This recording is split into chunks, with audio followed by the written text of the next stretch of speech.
আসসালামু আলাইকুম বন্ধুরা। তো আশা করি সবাই ভালো আছেন। তো আপনাদের মাঝে একটি নষ্ট চার্জার নিয়ে আসলাম। তো এটা রিপেয়ার করব আমার এই 5 তারের মডিউলের মাধ্যমে এবং লোড টেস্ট করব। তো অনেকেই জানতে চেয়েছেন যে মডিউলগুলো টেকসই হবে কিনা কিংবা ঠিকমতো কাজ করবে কিনা। তো বন্ধুরা দেখতে পাচ্ছেন এই হলো আমার মডিউলগুলো 5 তারের। তো এটা 100 কাজ করে। তো যে কোনো একটা মডিউল এই যে আমি নিলাম, এই যে এটা বের করে নিলাম। এটা আমরা আজকে এই মডিউলটা লাগাবো, তো 5 কালারের। তো এই মডিউলটা দিয়ে এটা রেডি করব এবং লোড টেস্ট করার জন্য এই যে আমি এক ফিলামেন্ট দিয়ে নাইক্রোম ওয়্যার দিয়ে আমি একটি লোড টেস্টার বানিয়ে নিয়েছি এই মাথা এবং এই প্রান্ত। এটা হলো আপনার এই নাইক্রোম ওয়্যার, আপনার বিভিন্ন কয়েলে বা হটগানের কয়েলে দেখে থাকবেন। তো কয়েল দিয়ে আমি এই যে একটি পাটকাঠি বা শুলাতে এভাবে বানিয়ে নিয়েছি। তো এটা দিয়ে আমরা আজকে লোড টেস্ট করব এবং এটা এসএমপিএসটা রেডি করব এবং লোড টেস্ট করে এটা দেখাবো। তো বন্ধুরা, যে কোনো চার্জার অর্থাৎ ফ্লাইব্যাক সিস্টেমের যে কোনো চার্জার নষ্ট হয়ে গেলে আমাদের জাস্ট 3টা জিনিসের প্রয়োজন হবে। আমাদের মডিউল সহ মোট 4টা জিনিসের প্রয়োজন। তো একটা জিনিস অলরেডি সার্কিটে থাকেই, তো সেটা মডিফাই করে নিতে পারেন বা এক্সট্রা লাগাতে পারেন। তো ফার্স্টে আমাদের এই মডিউলটা লাগবে এবং এক্সট্রা আপনার চার্জার অনুযায়ী, অর্থাৎ আপনি যে চার্জার ইউজ করেন 12 ভোল্ট, 19 ভোল্ট, 24 ভোল্ট, 32 ভোল্ট কিংবা 48 ভোল্ট বা 60 ভোল্ট, সেই অনুযায়ী আমাদের মসফেট সিলেকশন করতে হবে। তো মসফেটের এম্পিয়ার এবং ভোল্টেজ অনুযায়ী আপনারা যে চার্জারটা ইউজ করবেন সেটার মসফেট নির্ধারণ করবেন। তো যারা বোঝেন না আমার কাছ থেকে শুনে নিতে পারেন। এবং মসফেটকে চালানোর জন্য অর্থাৎ এই যে মেইন ভোল্টেজ যে একটা ক্যাপাসিটার থেকে মসফেটের 3 নম্বর পিনে একটা শান্ট রেজিস্টার যায়। এটা কিন্তু খুব ইম্পর্টেন্ট। তো এটার মাধ্যমেই কিন্তু কারেন্টটা কন্ট্রোল করে এবং এম্পিয়ার কম বেশি করে। তো এটা মসফেট অনুযায়ী, মানে চার্জারের কোয়ালিটি অনুযায়ী তো আমাদের এই শান্ট রেজিস্টারটা ইউজ করতে হবে এটা মসফেট চালানোর জন্য। অর্থাৎ 3 নম্বর এই যে নেগেটিভ থেকে এই সার্কিটে অলরেডি আমি ইনস্টল করা আছে। এই যে 0.47 ওহম আমার হাতে রয়েছে, এটাও 0.47, মানে 0 সিরিজের একটি রেজিস্টার ইউজ করতে হবে এবং মসফেট ইউজ করতে হবে।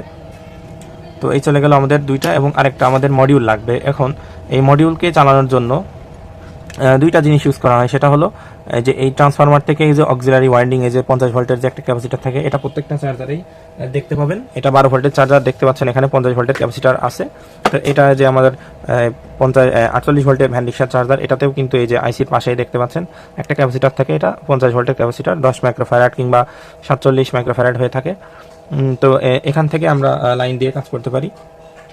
তো ফার্স্টে আমাদের মডিউলটা চালানোর জন্য যে 300 ভোল্টেজ যে মেইন ক্যাপাসিটার, এখান থেকে একটা আইসি স্টার্ট হয়, মানে আইসি থেকে সামান্য ভোল্টেজ গিয়ে আইসিকে ফার্স্টে চালু করে, সেটাকে বলে স্টার্ট রেজিস্টার। তো এই সার্কিটে স্টার্ট রেজিস্টার হলো যে এইটা 220 কিলো ওহমস।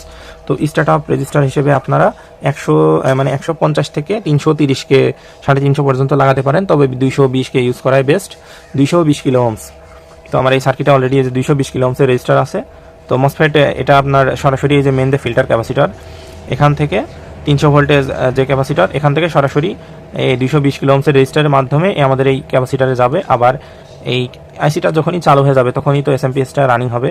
তো এসএমপিএসটা রানিং হয়ে অক্সিলারি একটা ওয়াইন্ডিং আছে। তো এখান থেকে নেগেটিভটা সরাসরি নেগেটিভে থাকে, এখান থেকে এই যে একটা ডায়োডের মাধ্যমে ডায়োড এবং রেজিস্টারের মাধ্যমে এই ক্যাপাসিটার পজিটিভে আসে। আর সরাসরি 300 ভোল্ট থেকে এই ক্যাপাসিটারের পজিটিভে যায় একটা স্টার্ট আপ, মানে আইসিকে চালানোর জন্য। যখনই আইসিটা স্টার্ট হয়ে যায় তখন এই ট্রান্সফরমার থেকে আইসিটা চলে। আর ট্রান্সফরমার রানিং হওয়ার পূর্বে আইসিটা চলে এই যে স্টার্ট রেজিস্টার, যেটা আমি সবসময় বলে থাকি। তো আপনাদের সুবিধার জন্য আমি ডায়াগ্রামটা আরেকটু দেখিয়ে দিব। তো বন্ধুরা, স্টার্ট রেজিস্টারের যে ডায়াগ্রাম, সেটা হলো দেখতে পাচ্ছেন এটা 300 ভোল্টেজ যে সরাসরি এখান থেকে এই যে 220কে থেকে 330কে একটা রেজিস্টারের মাধ্যমে প্রায় 2-3 ওয়াট রেজিস্টারের মাধ্যমে এই 50 ভোল্টেজ ক্যাপাসিটারে আসে। তো আমরা সার্কিটের যে লাল এবং কালো তার থাকে, সেটা লাল কালো তার এই যে আমরা 50 ভোল্টের ক্যাপাসিটার এখানে লাগাবো। আর ফিডব্যাকের জন্য যে অপ্টোকাপলারে যে লাইনটা যাবে, সেটা আমার সার্কিটের নীল তার অথবা হলুদ তার দেওয়া আছে। নীল অথবা হলুদ একই তার, তো নীল অথবা হলুদ তার যাবে আমাদের এই যে পিসি বা অপ্টোকাপলার 4 নম্বর পিনে। এবং বাকি থাকলো আমরা 3 তারের কানেকশন কিন্তু পেয়ে গেলাম, প্লাস মাইনাস এবং ফিডব্যাক। বাকি থাকলো আমাদের 2টা তার, সবুজ তার সেটা সরাসরি যাবে মসফেটের 1 নম্বর পিনে। অর্থাৎ এই যে এটা আমাদের মসফেট। তো মসফেটের এটা হলো 1 নম্বর পিন, এটা গেট, মাঝেরটা সোর্স, এটা গেট, ড্রেইন, সোর্স, অর্থাৎ 1 2 3, মাঝেরটা হলো প্রথমটা হলো গেট পিন। তো আমাদের সবুজ তার, এই যে সবুজ তারটা যাবে 1 নম্বর পিনে এবং এটা সরাসরি ট্রান্সফরমারে চলে যাবে। এবং 3 নম্বর পিনে আমাদের যে সাদা তার আছে, এই যে সাদা তার সরাসরি 3 নম্বর পিনে চলে যাবে। এখন 3 নম্বর পিন থেকে এই সরাসরি এই যে গ্রাউন্ড থেকে 300 ভোল্টেজ গ্রাউন্ড থেকে এটা 0.22 বা 47 যেটা ইউজ করবেন সেটার মাধ্যমে এই 3 নম্বর পিনে যাবে। তো এই হলো আমাদের কানেকশন। তো এখন আমরা এই সার্কিটটিতে কানেকশন করব, তো দেখতে থাকুন। তো বন্ধুরা, এই মডিউলের এখন আমরা কানেকশন করব। তো আমি সার্কিটের অপোজিট প্রান্তে চলে যাই। তো আপনাদের এক এক করে দেখিয়ে দিই। এটা হলো আমাদের সেই 50 ভোল্টের ক্যাপাসিটার। তো এটা আমাদের পজিটিভ এই প্রান্তটা এবং এটা নেগেটিভ। তো নেগেটিভটা দেখেন সরাসরি এই যে আমাদের হাই ভোল্টেজ যে ক্যাপাসিটার সেটা নেগেটিভ কিন্তু সব একই হয়। ফার্স্টে আমরা নেগেটিভ কানেকশনটা দিব। তো এই যে বন্ধুরা আমি এখন নেগেটিভ কানেকশনটা দিব কালো তার, অর্থাৎ নেগেটিভটা আমি সরাসরি এই যে 50 ভোল্টের ক্যাপাসিটারে নেগেটিভে দিলেও হবে। এই যে বন্ধুরা, তো কালো তারটা আমি সরাসরি এই যে গ্রাউন্ডে দিয়ে দিয়েছি। তো এটা 50 ভোল্টের যে গ্রাউন্ড লাইন রয়েছে সেটাতে দিয়ে দিয়েছি। তো বন্ধুরা আমাদের প্লাস কানেকশনটা দেওয়া শেষ। এখন আমরা এই যে পজিটিভ কানেকশনটা দিব। তো ক্যাপাসিটারের পজিটিভে সরাসরি আমরা যে 50 ভোল্টের ক্যাপাসিটার সেটাতে এই পজিটিভ কানেকশনটা এই যে দিয়ে নিলাম। এখন বাকি থাকলো যে নীল তারটা আমরা কোথায় দিব? এটা কিন্তু ফিডব্যাক লাইন, ফিডব্যাক তার যাবে অপ্টোকাপলারের 4 নম্বর পিনে। তো বন্ধুরা ফিডব্যাক অপ্টোকাপলারের জন্য যে তার এটাতে দিয়ে দিলাম। এখন বাকি থাকছে আমাদের আর একটা তার, আর দুইটা তার বাকি থাকছে। সেটা হলো আমাদের এই যে সবুজ তার এবং সাদা তার। তো সবুজ তারটা সরাসরি আমাদের গেট পিনে চলে যাবে, অর্থাৎ মসফেটের 1 নম্বর পিনে। তো এটা আমরা মসফেটের 1 নম্বর পিনের সাথে কানেক্ট করে দিব। বন্ধুরা দেখতে পাচ্ছেন এটা আমাদের মসফেটের 1 নম্বর পিন। এই যে এখানে কানেক্ট করলেও হবে বা সরাসরি এই যে মসফেটের 1 নম্বর পিনে কানেকশন দিলেও হবে। এবং বাকি থাকছে আমাদের সাদা তার। এটা কিন্তু আমাদের কারেন্ট সেন্স পিন। তো এটা সবসময় আমাদের মসফেটের 3 নম্বর পিনে লাগাইতে হবে এবং এটা মাস্ট বি লাগানো লাগবেই, কারণ এটার মাধ্যমেই ফিডব্যাক নিয়ে মসফেট মানে আইসিটা ফিডব্যাক নেয়। মসফেট কী অবস্থা, কখন অন করতে হবে, কখন অফ করতে হবে, তো এটার মাধ্যমে কিন্তু কারেন্টটা কন্ট্রোল করে। তো দেখতে পাচ্ছেন আমি 5 তার কিন্তু লাগিয়ে নিলাম। তো আমি আবারও আরেকবার বলে দিই যে নীল তারটা অপ্টোকাপলারের 4 নম্বর পিনে, প্লাস মাইনাস তো 50 ভোল্টের ক্যাপাসিটারে দিবেন এবং সাদাটা যাবে মসফেটের 3 নম্বর পিনে এবং এই যে সবুজ তার যেটা সেটা যাবে মসফেটের 1 নম্বর পিনে। তো আমাদের লাইন দেওয়া শেষ। তো অলরেডি আমি মসফেট লাগিয়ে রেখেছি 25N65। তো এটা অরিজিনাল একটা ভালো মানের মসফেট। তো এটা আমরা এখন ভোল্টেজটা চেক দিব। তো বন্ধুরা আমি এখন লাইন দিব।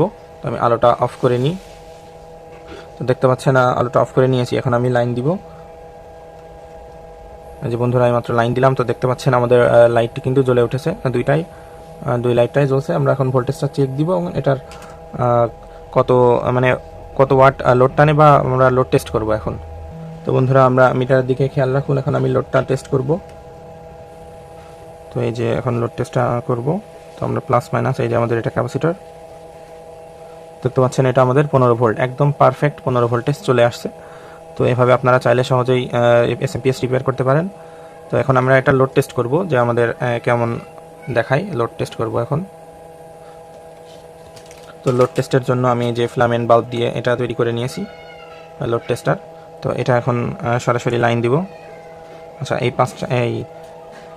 এখান থেকে আমরা ফার্স্টে 2টা তার বের করে নিব বা এটাতেও সরাসরি দিতে পারি।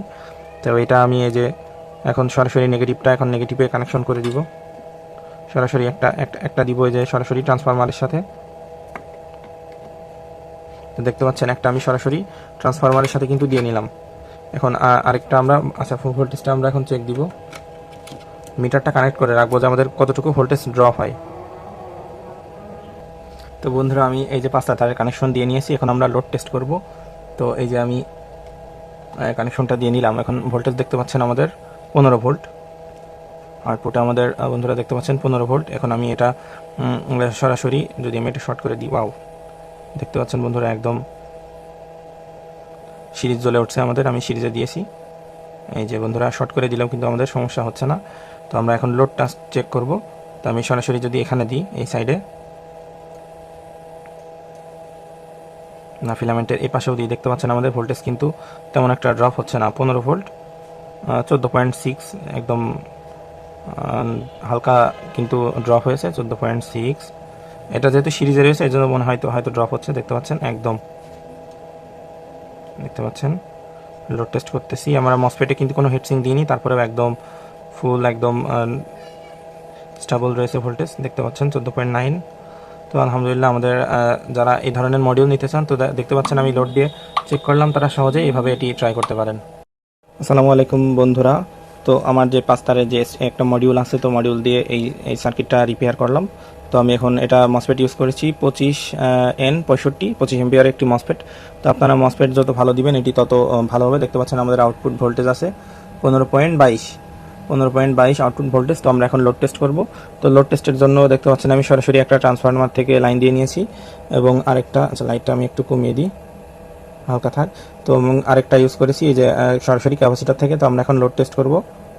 তো দেখতে পাচ্ছেন আমি যদি এটা শর্ট করি কি সুন্দর আলো জ্বলে যাবে, দেখতে পাচ্ছেন একদম, বন্ধুরা দেখতে পাচ্ছেন একদম আও কি পরিমাণে কেটেই গেল বন্ধুরা, দেখতে পেলেন একদম।